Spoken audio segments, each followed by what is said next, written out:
Welcome to Decode Tech, and this is Packages.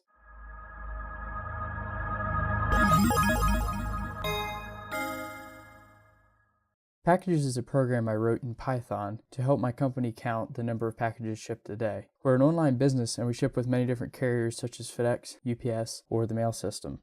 And it gets a pain going into each one and calculating how many packages you ship a day. And so I came up with a simple Python program to count them and to put them in a little graphical user interface for all the employees to see how well we're doing per month. So here's a little look at the code I've written. It's very basic. I wrote it in just a couple days.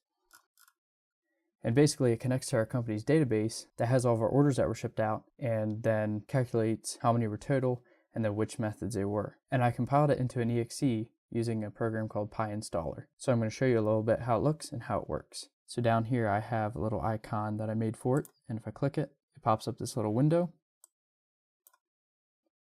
And it has today's date, it has the total we shipped, and it has the number of Amazons, FedEx, UPS, and mail.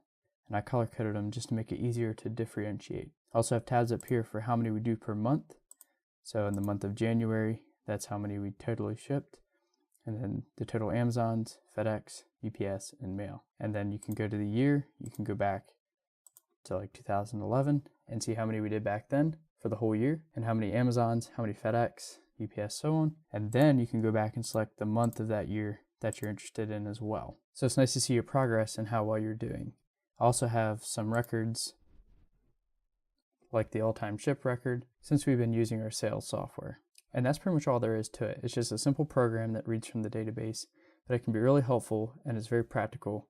And it's really rewarding to be able to make something simple like this that benefits your boss and other employees. And if you're interested in making your own little programs like this that are useful, stay tuned because I have an Introduction to Programming series coming soon where I'll be teaching the basics and all the way up to how you can build small programs like this. If you liked it, please give this video a thumbs up. If you like this type of content, please subscribe because there's more coming like it in the future. If you have any questions or comments, please feel free to leave them down below, and we'll see you in the next video.